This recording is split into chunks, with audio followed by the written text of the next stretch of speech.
Di tahun 1997, para peneliti NOAA meletakkan hidrofon, sejenis mikrofon, ke dasar laut Samudra Pasifik dengan tujuan untuk memantau dan merekam aktivitas vulkanik. Nah, di salah satu rekaman itu ada suara yang misterius banget. Suara ini masif, tapi frekuensinya sangat rendah. Dan asal suara ini diperkirakan berjarak 5.000 km. Suaranya tuh kayak... Karena itu, ilmuwan menamai suara ini dengan The Bloop. Dengerin deh suaranya.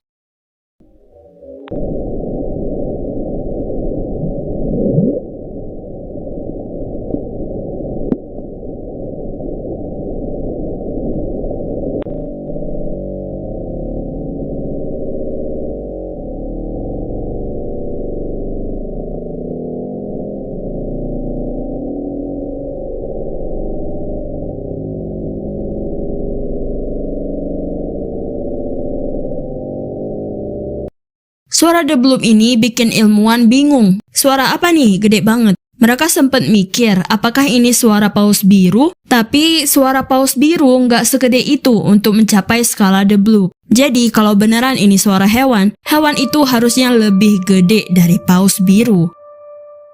Di saat itu muncullah berbagai spekulasi di tengah masyarakat. Apakah itu adalah suara hewan purba yang masih hidup dan tinggal di laut yang dalam?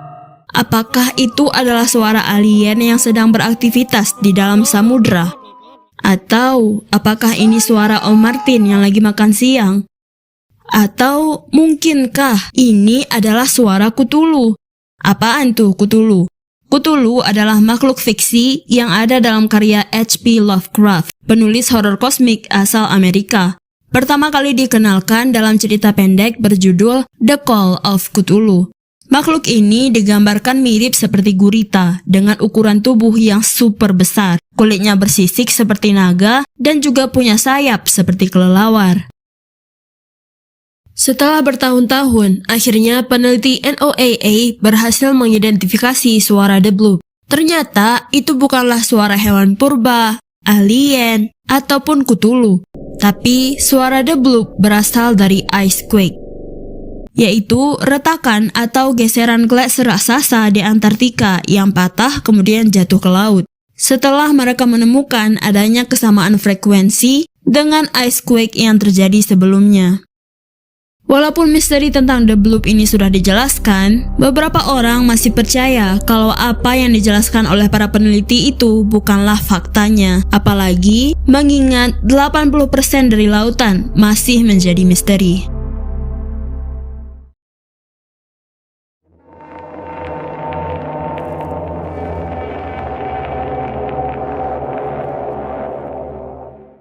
Para penduduk di kota Marfa, Texas, Amerika Serikat, sering melaporkan adanya cahaya aneh yang terlihat di padang gurun. Laporan ini udah ada sejak abad ke-19. Cahaya aneh ini muncul di kejauhan, bentuknya seperti bola. Warnanya ada yang putih, kuning, merah, juga biru. Dia muncul dengan tiba-tiba, kemudian menghilang. Dia juga bisa membesar, juga bisa menciut. Dan yang paling aneh lagi, gak ada yang tahu dari mana asal cahaya ini. Itu bukan api unggun, bukan obor juga, dan tetap terlihat di lokasi yang sama selama lebih dari 100 tahun. Masyarakat pun mulai bikin teori sendiri. Ada yang percaya cahaya itu adalah roh penduduk asli Amerika yang berkeliaran di padang gurun. Ada juga yang menganggap itu adalah arwah pekerja tambang yang meninggal di daerah itu. Pas lagi booming masalah UFO, orang-orang pada keingat lagi sama cahaya ini. Muncullah anggapan bahwa cahaya Marfa adalah cahaya dari pesawat alien. Sampai akhirnya di tahun 2000 sampai 2008, para ilmuwan berusaha keras untuk memecahkan misteri ini. Mereka naruh berbagai peralatan pemantau di lokasi kemunculan cahaya. Hasilnya, ternyata cahaya yang terlihat sebagian besar berasal dari lampu mobil di jalan raya yang jaraknya cukup jauh. Karena kondisi atmosfer di gurun yang sangat unik, cahaya-cahaya itu terbiaskan dan terlihat seperti bola bercahaya yang melayang-layang. Mereka juga menambahkan bahwa gerakan zigzag cahaya itu ternyata adalah efek dari cahaya yang dipantulkan secara berganda oleh lapisan udara. Bagaimanapun, masyarakat Marfa sendiri masih menganggap hal ini sebagai fenomena yang unik juga horor. Banyak orang juga penasaran dan tertarik untuk melihatnya secara langsung. Kalau kamu juga penasaran, kamu bisa pergi ke Marfa Mystery Light Viewing Area, spot khusus yang dibuat biar orang-orang bisa melihat cahaya Marfa dengan jelas.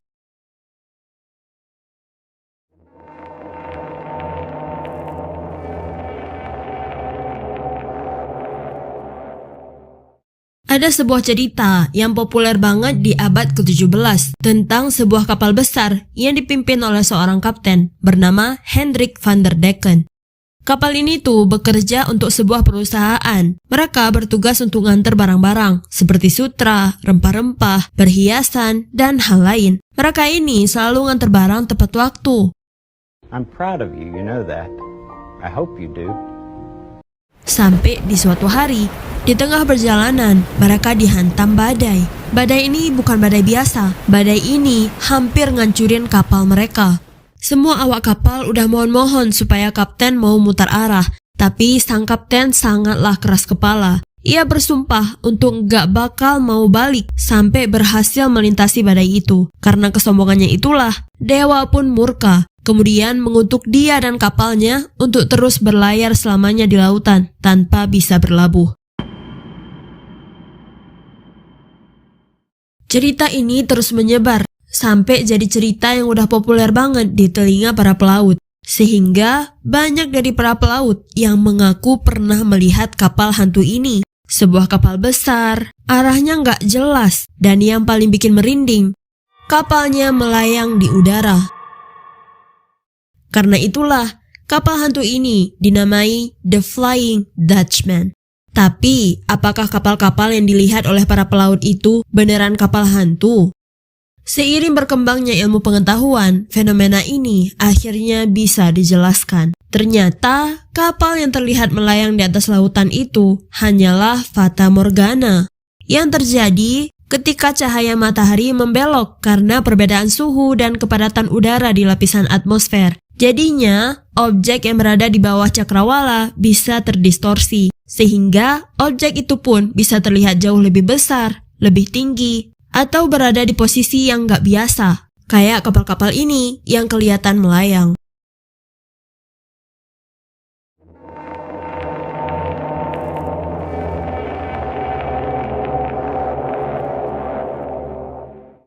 Di tahun 1894, kerajaan Rusia dipimpin oleh Tsar Nicholas II beserta istrinya Tsarina Alexandra Feodorovna.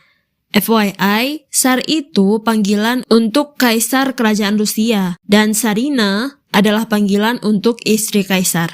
Nah, dari pernikahan mereka berdua, mereka dikaruniai 5 orang anak. Putri Olga, Putri Tatiana, Putri Maria, Putri Anastasia, dan Pangeran Alexei. Keluarga mereka ini juga dikenal sebagai keluarga Romanov.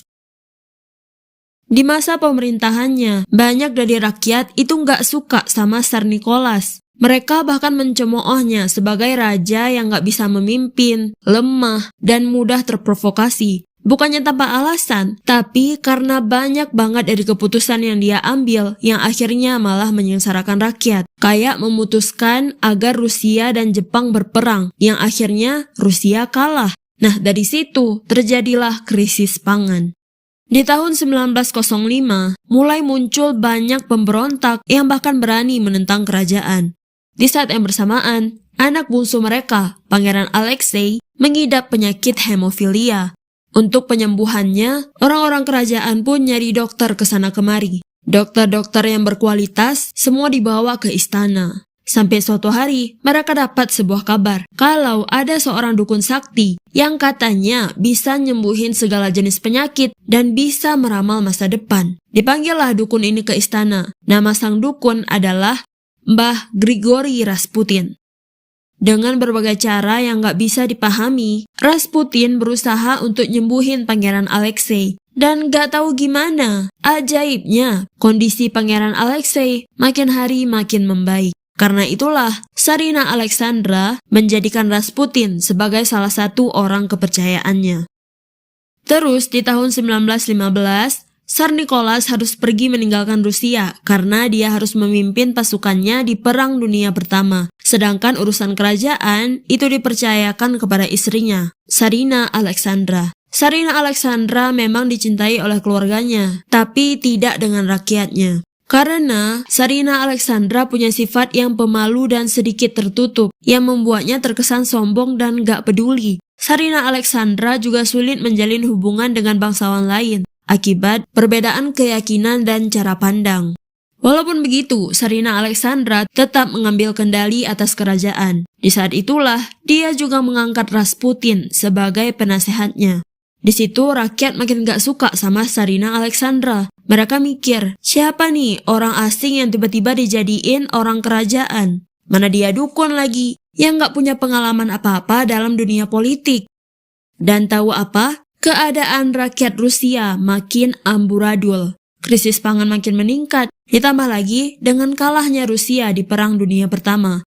Waktu itu rakyat udah emosi banget, kemarahan mereka udah gak bisa ketampung. Sampai akhirnya, di tahun 1917, Tsar Nicholas dipaksa turun tahta. Kemudian, dia dan keluarganya dijadikan tahanan rumah. Di tahun 1918 terjadi perang saudara antara kaum Bolshevik dan pendukung Tsar Nicholas.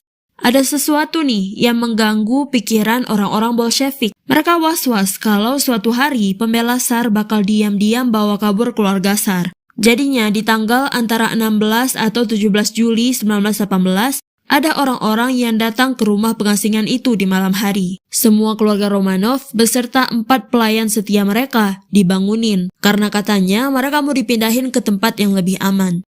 Ternyata mereka malah dibawa ke ruang bawah tanah terus dikunciin. Dan gak lama orang-orang bersenjata datang memasuki ruangan. Mimpi buruk pun jadi kenyataan. Malam itu mereka bakal dieksekusi. Tapi hal ini tidak berjalan lancar karena beberapa perhiasan yang disembunyikan di dalam korset putri-putri Romanov menggagalkan beberapa serangan yang menyebabkan peluru-peluru mental ke seluruh ruangan. Suasananya benar-benar kacau. Setelah itu, jasad mereka ke hutan dan dikubur di kuburan massal. Sebenarnya hal ini dirahasiakan dari masyarakat. Tapi setelah hari-hari berlalu, desas-desus tentang eksekusi Tsar Nicholas ini mencuat ke masyarakat. Hal ini pun terus-terusan dibahas sampai orang-orang percaya kalau berita ini tuh benar. Sebenarnya beritanya itu masih simpang siur. Ada yang bilang yang dieksekusi itu cuma Tsar Nicholas sama 4 pelayan setianya. Ada yang bilang yang dieksekusi itu Tsar Nicholas, istrinya, dan 4 pelayan setia mereka. Dan katanya, anak-anak mereka udah dibawa ke tempat yang aman. Tapi gak ada satupun informasi yang jelas yang menyatakan di mana tempat aman yang dimaksud. Hal ini pun menjadi misteri besar yang terus berputar di kalangan masyarakat Rusia dan juga negara-negara Eropa lain. Kuburan massal yang diceritakan itu pun gak ada yang tahu nih lokasinya di mana. Sampai di suatu hari, setelah mengumpulkan begitu banyak informasi, para penyelidik pun berhasil menemukan kuburan yang dimaksud. Setelah digali, ditemukan 9 kerangka manusia yang diyakini adalah milik Tsar Nicholas, Tsarina Alexandra, Putri Olga, Putri Tatiana, Putri Maria, dan keempat pelayan setia mereka. Penemuan yang menggegerkan ini pun menyebar ke masyarakat. Orang-orang pun jadi tahu, ternyata benar keluarga Romanov udah dieksekusi. Tapi, di mana Putri Anastasia dan Pangeran Alexei?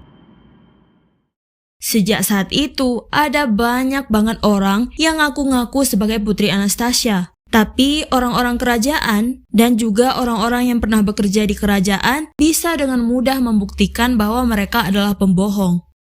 Sampai akhirnya, di tahun 1920, ada seorang wanita misterius yang mencoba dengan cara melompat dari jembatan di Berlin. Tapi dia berhasil diselamatkan. Pas ditanyain, wanita ini mengaku namanya adalah Anna Anderson.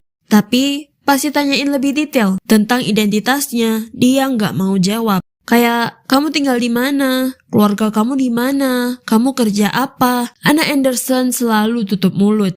Sampai akhirnya, di suatu hari, Anna Anderson mengaku bahwa dia adalah Putri Anastasia Romanov. Tentunya orang-orang gak langsung percaya dong. Mereka nyuruh Anna Anderson untuk ngebuktiin. Dia pun ngebuktiin dengan ada banyaknya luka di tubuhnya. Terus, dia juga ngasih tahu detail kehidupan keseharian keluarga Romanov yang jarang diketahui orang-orang. Juga, jika dilihat, wajah Anna Anderson memang mirip seperti Putri Anastasia. Ditambah lagi dengan klaim dari beberapa pelayan lama Romanov yang percaya dia beneran Putri Anastasia. Di saat itulah, orang-orang, bahkan beberapa bangsawan Rusia di pengasingan, percaya bahwa Anna Anderson adalah Putri Anastasia. Orang-orang juga nanyain tuh, gimana caranya dia bisa selamat dari malam eksekusi yang brutal itu. Dia bilang kalau malam itu dia pura-pura mati, terus sembunyi di antara mayat-mayat lain. Sampai akhirnya, pas pasukan Bolshevik lengah, dia kabur. Terus dia ketemu sama seorang pengawal keluarga Romanov. Di situ dia pun dibawa ke Jerman. Sampai akhirnya dia merasa stres dan ketakutan terus. Makanya di awal tadi dia mau. Tapi Anna Anderson ini nggak bisa diakui sebagai Putri Anastasia Romanov secara resmi. Karena nggak ada bukti yang benar-benar konkret. Walaupun begitu, orang-orang yang percaya atas pengakuannya welcome banget. Mereka ngasih dia tempat tinggal, perlindungan, juga memenuhi kebutuhan hidupnya. Ini benar-benar cerita yang mengharukan ya, tentang seorang putri yang ternyata selamat dari malam eksekusi. Tapi tunggu dulu, di tahun 1994, setelah ilmu DNA makin berkembang, ilmuwan melakukan tes DNA terhadap Anna Anderson yang dipercaya adalah Putri Anastasia. Hasilnya nggak cocok dong. Ternyata Anna Anderson bukanlah Putri Anastasia. Lah, terus dia siapa? Ternyata nama asli wanita itu adalah Franziska Sanskowska. Dia adalah seorang wanita biasa yang lahir di Polandia. Hidupnya tuh susah banget. Dia adalah seorang buruh pabrik yang mengalami trauma serius setelah kecelakaan kerja di tahun 1916. Sejak saat itu, dia mulai mengalami gangguan jiwa dan sempat dirawat di rumah sakit jiwa Berlin. Gak lama setelah itu, dia pun tiba-tiba mengaku sebagai Putri Anastasia. Terus, di mana Putri Anastasia yang asli? Juga di mana Pangeran Alexei? Di tahun 2007, ada 2 orang arkeolog yang menemukan tulang-tulang kecil. Pas dites DNA, ternyata itu adalah tulang belulang milik Putri Anastasia dan Pangeran Alexei. Yang mana tulang belulang ini ditemukan sekitar 60-70 meter dari kuburan utama. Jadi kesimpulannya, satu keluarga Romanov dieksekusi malam itu, lalu dikuburkan di satu tempat, kecuali Anastasia dan Alexei yang kuburannya terpisah. Salah satu misteri terbesar di Rusia pun akhirnya terpecahkan. Tsar Nicholas sama istrinya mungkin bukan pemimpin yang baik. Tapi yang bikin paling sedih dari cerita ini adalah apa yang terjadi terhadap anak-anak mereka. Mereka masih muda, hidup dengan penuh semangat. Terlebih lagi, mereka nggak salah apa-apa. Tapi akhirnya harus menghadapi hal semengerikan ini.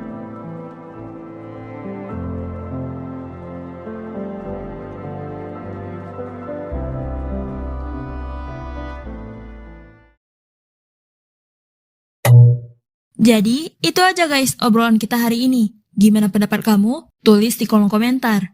Aku Mori, dan sampai jumpa lagi. Bye!